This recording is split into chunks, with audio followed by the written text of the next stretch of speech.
आप सुन रहे हैं सुबह संदेश मॉर्निंग वॉइस। अब प्रभु का दास ओएम मात्यु पटना से वचन से बांटा जाएगा। कितना अच्छा है वो, कितना धन्य है वो, यीशु ही मेरे जीवन का साथी। कितना अच्छा है वो, कितना धन्य है वो, यीशु ही मेरे जीवन का साथी। मेरी जरूरतों को पूरी करता है वो, मेरी जरूरतों को पूरी करता है वो, कोई घटी नहीं मुझको। प्रभु का धन्यवाद करूंगा, उसकी संगति में सदा रहूंगा। साथ चलूंगा मैं जरूर पाऊंगा, साथ चलूंगा मैं जरूर पाऊंगा। प्रभु का धन्यवाद करूंगा। परमेश्वर के नाम की स्तुति हो। आज का मनन के लिए कुलूसियों का किताब 1 से 3 तक पद में पढ़ना चाहता हूँ। कुलूसियों का किताब पहला अध्याय 1 से 3 तक पद।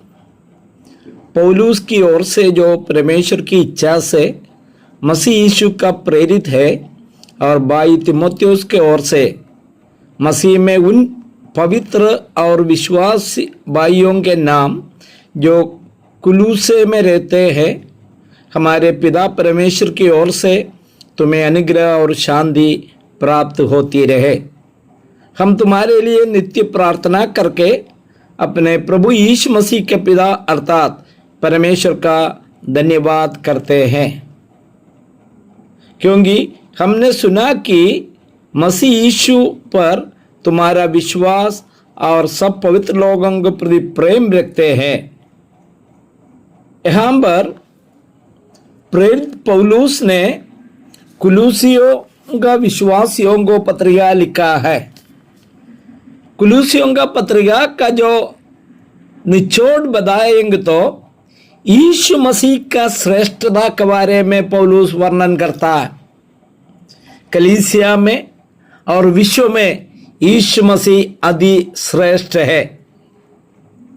एक सवाल ये कि मेरा जीवन में यीशु मसीह श्रेष्ठ है कि नहीं। जो भी संदेश हम सुनते हैं, इसका आखिरी उद्देश्य क्या है?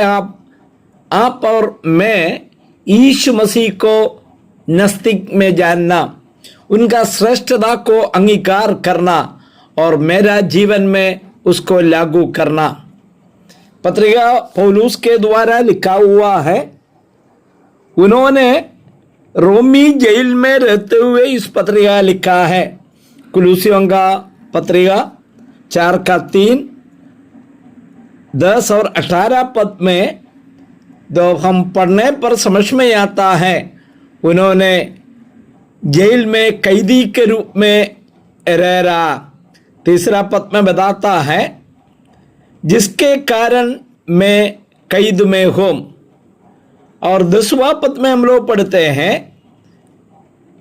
अरिस्तर्कुस जो मेरे साथ कैदी है, वो खुद कैदी है और उनका एक साथी जो जेल में है, कैद में है, उसके बारे में बताता। और 18 पद जो इस पत्रिका का आखिरी पद में बताता है, मेरी जंजीरों को स्मरण रखना। उसे सुनने वाला भाई लोग, जेल में रहते हुए, जंजीरों में जकड़े हुए, उन्होंने सुसमाचार का प्रचार करता। उन्होंने चोरी करके, हत्या करके जेल में नहीं गया, उन्होंने सुसमाचार के प्रति जेल में गया। आज भी भारत में कई लोग जेल में हैं। उसका कारण क्या है मालूम है? केवल सुसमाचार सुनाया। उन्होंने उसको दूसरा परिभाषा किया, धर्मांतरण का कार्य किया। बाइबल कोई धर्म के बारे में, धर्मांतरण के बारे में शिक्षा नहीं देता है। प्रलोभन देखकर किसी को प्रभु में लाना, वो बाइबल अंगीकार नहीं करता है। वो दिल का और मन का परिवर्तन है।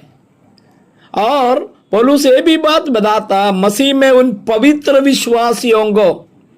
आज पवित्रता एक बहुत बड़ा जो सवाल है, बुराई से भरा हुआ दुनिया में हम और आप रहता है, उसके बीच में पवित्र बन करके रह सकता है? अपने आप को पवित्र बनाना संभव नहीं है। हमारा शरीर ऐसा पाप से भरा हुआ, हमको पवित्र अपने को बनाना संभव नहीं है। लेकिन यीशु मसीह ने क्या किया मालूम है? अपना जान क्रूस पर बलिदान देने के द्वारा हमारा पापों के लिए ही अपना जान दे दिया और पाप का समस्या समाप्त किया, जिसके द्वारा उन्होंने क्या किया? अपना धार्मिकता हमारे ऊपर दे दिया। हमारा पाप उन्होंने अपना शरीर पर लेकर अपना धार्मिकता दे दिया और घोषणा किया, आज आप धर्मी हैं। साथ साथ हमें पवित्र बुलाता है। मुझे सुनने वाला भाई लोग, यदि आप लोग इस यीशु मसीह पर आज तक विश्वास नहीं किया है, तो यीशु मसीह का अपना हृदय में अंगीकार नहीं किया, तो यीशु मसीह बुला रहा है। यीशु मसीह आपको अपना प्रेम में बनना चाहता है, अपना बेटा बेटी बनाना चाहता, अपना पापों को अंगीकार करना, यीशु मसीह के पास आना, यीशु मसीह को प्रभु और उद्धारकर्ता के रूप में स्वीकार करना, आपका जीवन बदल जाएगा। सुनने वाला सबको प्रभु आशीष दे। परमेश्वर के नाम की स्तुति हो। आमीन।